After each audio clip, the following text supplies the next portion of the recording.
This is a production of PBS Charlotte. Just ahead on Carolina Impact, the results of a new study show low-income families in Charlotte have a slim chance of climbing out of poverty. Plus, a closer look at a local program helping kids stay on track before they even start school. And a sneak peek at high-tech products a Charlotte company makes for the military and law enforcement agencies to keep you safe. Don't go anywhere. Carolina Impact starts right now. PBS Charlotte presents Carolina Impact, covering the issues, people, and places that impact you. This is Carolina Impact. Funding for Carolina Impact is provided by the members of PBS Charlotte.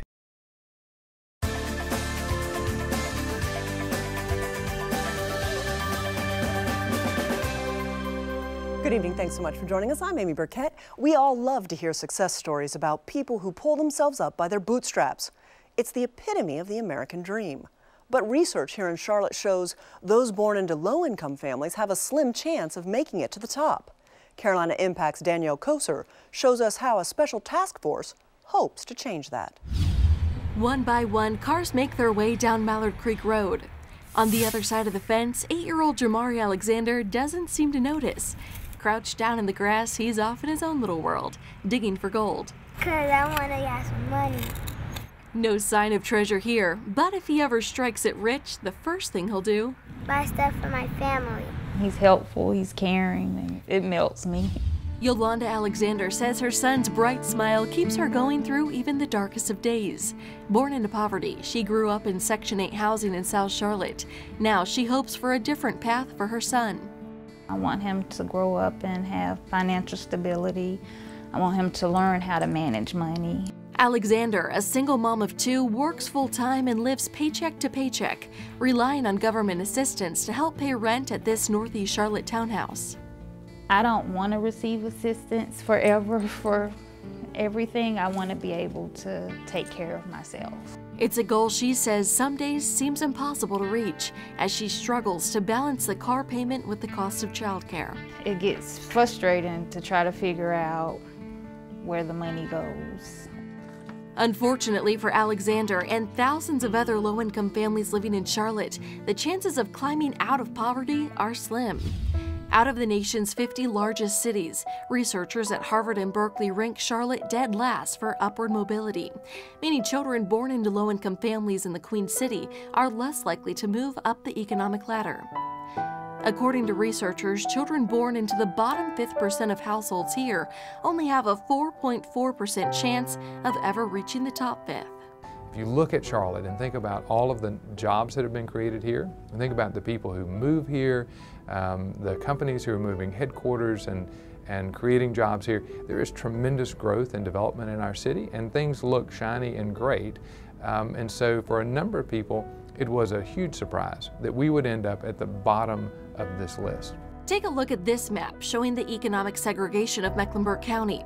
The darker the shade of green, the higher number of families living in poverty. And one of the key facets that I've noticed in terms of the landscape of Charlotte are the pockets of disenfranchisement or the pockets of low income, low opportunity are all compressed fairly close to the urban core in what we see as a crescent of poverty. As Dr. Eric Friedman, a professor at Queen's University, explains, the difference between the areas is like day and night. A second map shows the breakdown of race in Mecklenburg County. Again, you can see that crescent shape Dr. Friedman pointed out. That's also where a high concentration of minorities live. These maps show here in Charlotte, segregation runs deep, not just racial segregation, but also economic segregation. Mm-hmm. Typically, we do think about sort of a racial or ethnic divide, but we don't look at other subtle divides that are about equal opportunities. What exactly is it in our community that is holding some people back? Dee Odell serves as co-chair of the Charlotte-Mecklenburg Opportunity Task Force. The group studies the characteristics of a community standing in the way of the American dream, including segregation, income inequality, school quality, social capital, and family structure. If you are born in one station in life, do you have the ability to change where you end up? Odell says the task force hopes to create a community where everyone can succeed by making recommendations officials can use to shape policy and coordinate resources to help families in need. The group hopes to release its findings at the end of the year. Until then, the task force continues its listening tour, inviting members of the community in underserved areas to share their concerns. We have to go and listen to those who are living this experience, those who are in poverty, those who are in neighborhoods that are more challenged. We need to listen to their reality and to make sure that any recommendations that we make really reflect the thoughts of those people. It feels good to know that there's this task force that's looking to try to figure out ways to help or to see what they can do to make things better. While the task force works to level the playing field for all families, Alexander focuses on her part of the equation, teaching her son the importance of hard work and a good education. One day at a time, she takes steps to break the cycle of living paycheck to paycheck, hoping to change her course so her life isn't dictated by the zip code in which she was born. For Carolina Impact, I'm Danielle Kosir reporting. Thanks so much, Danielle. Now, the Charlotte-Mecklenburg Opportunity Task Force wants to hear from you, and that's why they're holding a series of meetings. To find out when and where, look for the link posted with this story on the Carolina Impact page at pbscharlotte.org. Well, during the last 50 years or so, our family dynamics have dramatically changed, with more parents working outside the home. In the 1960s, 80% of moms with children under 6 stayed home. Today, things are quite different. In Mecklenburg County, more than 70% of children under 6 are left to a caregiver. While one or both parents hold jobs, for many working parents, finding a quality preschool program for their children is a luxury they just can't afford. Carolina Impact's Jason Terzes explains how one organization provides preschool programs which help level the playing field. The most popular activity at preschool, playground time. Kids climb to the top, slide down, and repeat the process over and over again. What these 3- and 4-year-olds at the Learning Collaborative in North Charlotte don't know is that they're getting an opportunity to succeed in school. And what makes this place unique is it's free. The Learning Collaborative provides a tuition-free, high-quality preschool education for families struggling to make ends meet. We're targeting families that we recognize could use some extra support with their children through the preschool years. The preschool picks students based on their parents' family income and education level, among other things. But before a child can come to school here, parents must first agree to attend weekly parenting workshops and volunteer with the school. I knew I couldn't afford it, you know, even if I tried to get her into a great preschool, but this is a great preschool. The Learning Collaborative offers parents like Tamika free tuition because the organization gets financial support from Start of Mecklenburg County, a nonprofit which receives state and private funding to provide services in health, family support, and early childhood education. The goal? To help these kids enter kindergarten knowing their ABCs and 1, 2, 3s to stay on track with their peers. This is called a geode. A geode. But not all the kids are as fortunate as the ones in this program. In Mecklenburg County, there are about 83,000 children 5 years old or younger. Of that number, nearly 1 in 5 live in poverty. With preschool and daycare costing about $10,000 a year for a single child, that's an expense many families cannot afford. But there's another major challenge, finding daycare workers, especially since the average pay is less than $10 an hour. Well, Smart Start works with other agencies, particularly Child Care Resources Inc. here in our community, to help provide professional development opportunities for child care workers. Do a lot of advocacy work about raising the educational standards and the salaries for child care workers so that we can really have a strong workforce. Some community leaders say providing affordable and quality preschool programs plays a major role in helping those in poverty rise above it. A year and a half ago, Charlotte was ranked as one of the lowest cities in terms of upward mobility, and that's gotten a lot of folks talking about and really examining what does it mean to live in Charlotte, what does it mean for young children to live in Charlotte, and what are the opportunities that they have. Supporters of Smart Start point to a number of benefits of early childhood programs, such as increases in high school graduation rates, home ownership, and employment rates, while also reducing arrest and incarceration rates and use of social services. If you think the high school dropout rate is a problem, and if you think incarceration rates are a problem, and if you think income disparity is a problem, and obesity rates and teenage pregnancy, the way to address all of those problems at once and do it in a cost-effective way is early childhood education. As a taxpayer, I want to make sure that my tax money is spent as strategically and efficiently as possible. That means early childhood education. Recently, Paul Kahnke, Dean of the Central Campus of Central Piedmont Community College, moderated a panel discussion bringing together politicians and community leaders concerned about issues impacting Smart Start programs. It's one topic those on either side of the aisle seem to agree on. Well, we're talking about children. Children's not a political, issue. It's not, one side of the aisle's issue. This is talking about families and kids, and that relates to everybody. It's not, again, partisan in any way, shape, or form. That's why Smart Start of Mecklenburg County plans to hold more meetings like these, called community cafes, through February, to bring together parents, daycare providers, and business leaders, all concerned about finding ways to support early childhood education programs. Well, that's where we're going to have to sit down and get experts to help us understand what are the solutions that are implementable, things that can have an impact today versus things that can have impact over the next year or so versus things that can actually reverse the trend and provide that child care environment that's a great and nurturing environment for all our kids to have that opportunity long term. Meanwhile, back at the Learning Collaborative, the kids squeeze in a few more minutes of fun on the playground. We truly get to see how our efforts affect a child's life. We see them when they come in and where they are, and by the time they leave us, going off to kindergarten, we use the term sowing seeds. We've sown a seed, and now the flowers bloomed. They said Michaela was one of the top in the class. She knew all her ABCs, she knew all her numbers, she knew everything. So once she's in kindergarten, now she's at the top of her kindergarten class. She pretty much knows everything because they taught her here. And the hope is these kids really are off to a smart start as they leave here and head off to kindergarten. For Carolina Impact, I'm Jason Terzis reporting. Thanks so much, Jason. If you want to learn more about the programs available through Smart Start of Mecklenburg County, we've got a link posted at the Carolina Impact page at pbscharlotte.org. Well, next, we meet an entrepreneur. While there aren't any military bases in the Charlotte region, one company here makes a huge impact providing the military with high-tech products to protect us. Carolina Impact's Jeff Rivenbark takes us inside Advanced Mission Systems. Lucas out. At age 51, Jerry Snyder doesn't have a lot of free time. Go get him. But he enjoys training service dogs like his 4-year-old German Shepherd, Lucas. Snyder comes to this dog training facility regularly to help Lucas sharpen his response to obedience commands. Lucas out. When Snyder's not here or with his family, you'll find him working at the company he started 10 years ago called Advanced Mission Systems, or AMS. We provide advanced technology and services for surveillance and cybersecurity. Most of the company's multi-million-dollar contracts involve the federal government, including the Army, the Department of Homeland Security, and the Navy. Snyder has degrees in aerospace engineering and systems engineering.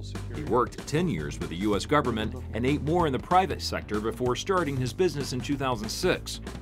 Today, he has about 24 employees, including engineers and former Special Forces operators, and the projects they've worked on have a far-reaching impact. It's a small company sitting on a global pyramid of experts in technology and resources.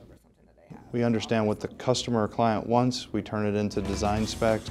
For example, if a client comes up with an idea or a concept, Snyder's team researches what's already on the market and how to make it better.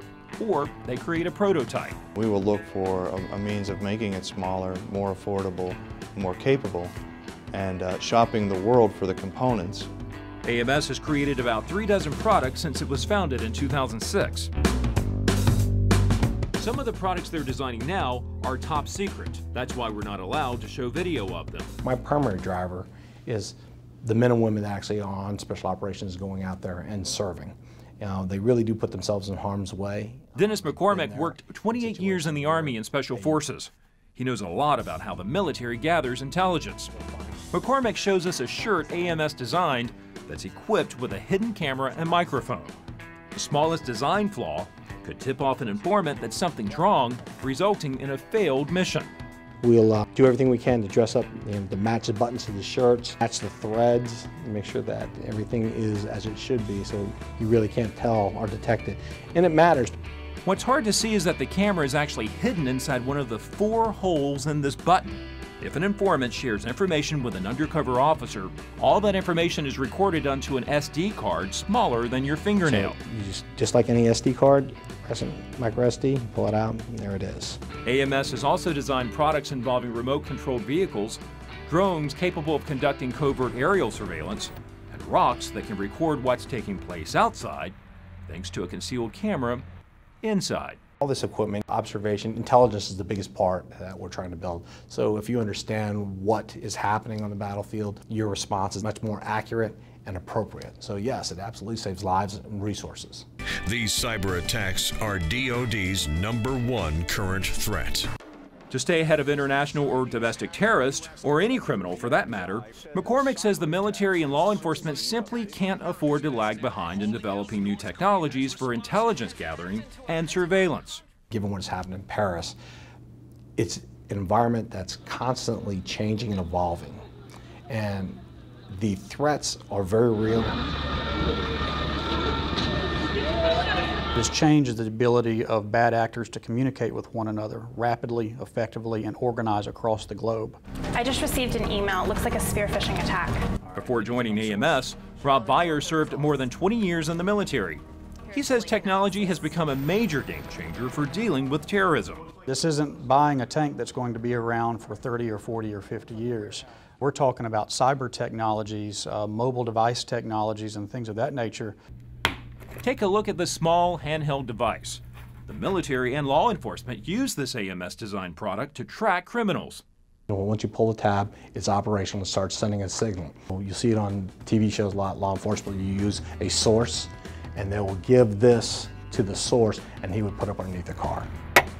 AMS has also trained nearly 300 military specialists and federal law enforcement agents to protect themselves, their units, and their families against cyber attacks. For law enforcement, they wanted it overt so people know that you're actually recording them. Snyder says part of AMS's success is that he closely watches where technology needs exist and then gets his team working on solutions. When I hear a soldier or a special forces operator say, I can't do this, or I can't get this because it's either unavailable or it's too expensive, and then we turn around and we give them the capability or we train them to use something that they didn't have before, it makes a difference.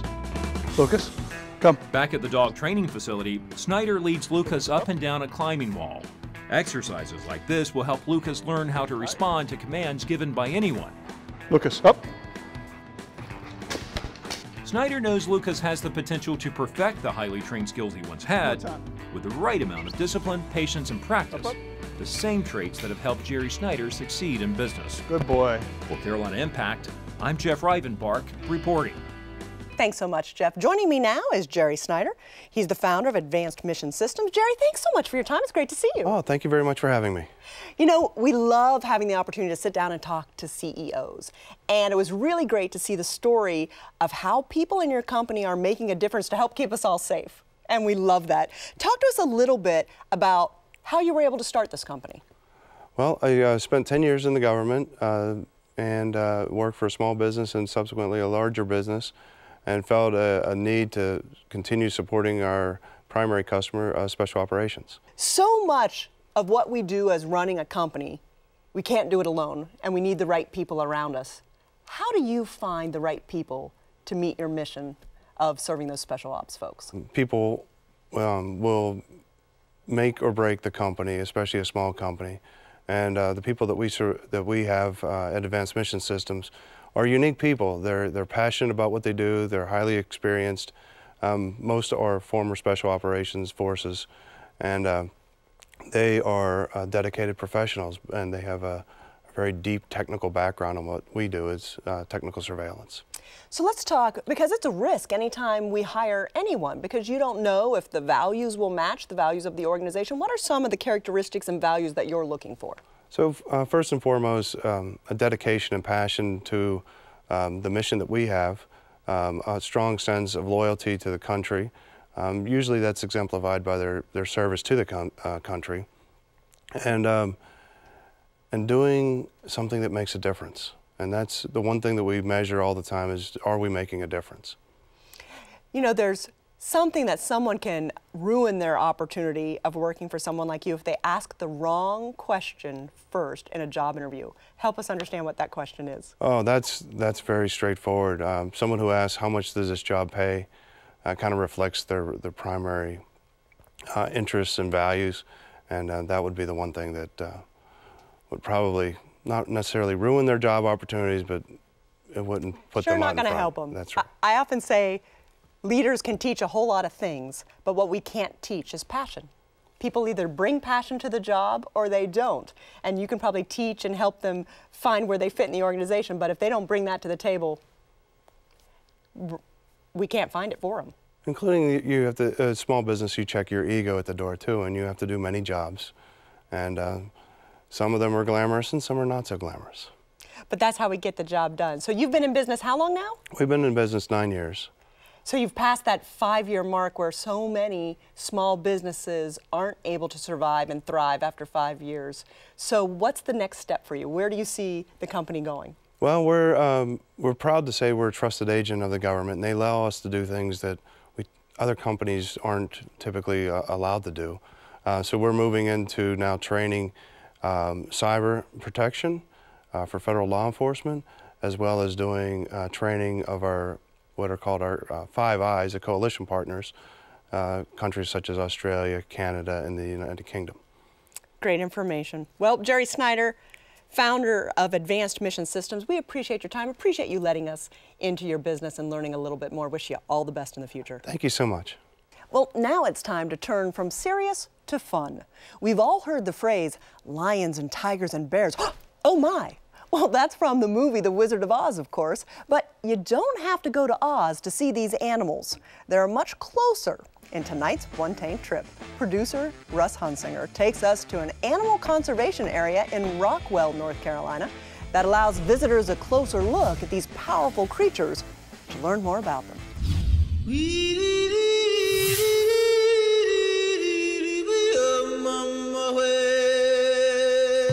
Tiger World is a nonprofit education center dedicated to rescue, rehabilitation, and preservation of exotic species. When you come to Tiger World, you'll get to see these amazing species. So many of them are endangered wildlife. We have several different subspecies of tigers. We have Bengal tigers, Siberian tigers, Indo-Chinese tigers. In the jungle, the mighty jungle, the lion sleeps tonight. Where would you see a white lion except here at Tiger World? We're called Tiger World, but we have so many other species to come see here. Kangaroos and emus and bears. Monkey! Birdie! It's pretty great. I mean, there are lots of animals like any zoo, but there are lots of exotic animals you might not find in zoos, and there are a few hybrids and lots of endangered ones. These animals need our help. We take in a lot of animals that need homes. A lot of these animals would be at risk if it wasn't for our ability to take them in and provide them homes. We look at their gene pool and try to identify their ability to perpetuate and participate in saving the species. So when we have 28 tigers here at Tiger World, we want to look at their gene pool and identify who can help participate in the conservation of these species for the future. What was your favorite animal? The lion, because it was looking at me. Have you ever seen these type of animals before? Not in real life, just in pictures. What was it like seeing them up close? It was pretty cool. This would be a terrific place to bring young children and even older students to study animals and their habitats, their feeding patterns, and how they associate with other animals and even with people. And so he's pretty shy, so that's why you're hearing him vocalize. I think we have a lot that we can learn from animals. Watch you, pussycat. Whoa, whoa, whoa. We provide educational tours to over 36,000 kids every year, but over 100,000 people come here to learn about the animals, get up close and personal, and develop an appreciation to participate in conservation. She's really fond of animals, especially tigers and lions. She's only been seeing them on pictures and books, so I thought you get her out and get to see them. You're able to see them much closer than I thought, so it's definitely much different. You can almost touch them, and they can kind of growl at you sometimes. The biggest thing people can take away here is an appreciation for these animals and wanting to participate in saving them for the future. They almost look cuddly, don't they? Well, thanks so much, Russ. Tiger World is an easy drive up I-85 in Rowan County. It's about 15 minutes north of Charlotte Motor Speedway. They're closed on Wednesdays. For more details, you guessed it, you can find them on our Carolina Impact page at pbscharlotte.org. Well, before we go, it's that time of year again. Our third annual PBS Charlotte Community Give Back Contest is officially open. This is our way of saying thank you to small area nonprofits doing big things for others. It's a simple entry process for groups who have a budget less than $1 million. Please head to our website, pbscharlotte.org, look for the Community Give Back logo on our homepage for details. All you have to do is write 3 paragraphs. First, describe your nonprofit's story and mission. Second, tell us about your budget and how many people your organization serves. And finally, share with us how $10,000 in free television exposure on PBS Charlotte could help you. Sorry, this isn't a cash prize. Email your submission to carolinaImpact@wtvi.org and be sure to put Community Give Back in the subject line. The deadline for submissions is Friday, February 12th. We'll spotlight the 3 finalists here on Carolina Impact coming up in the spring, and you'll pick the winner by voting on our website. In the last 2 years, we've had more than 100 nonprofits enter, and we hope to have even more this year. Well, before we leave again, we've got nearly 4,000 friends on Facebook, but we'd love to have you like our Facebook page. If you do, we'll enter you into our contest for monthly prizes. This month's winner is Karen Smith Rowe from Concord. Karen won a family 4-pack of tickets to see Wild Kratts live on stage at Ovens Auditorium coming up February 13th. Well, that does it for this week. From all of us at PBS Charlotte, thanks so much for joining us. We appreciate your time and hope to see you back here again next time on Carolina Impact. Good night, my friends. Funding for Carolina Impact is provided by the members of PBS Charlotte.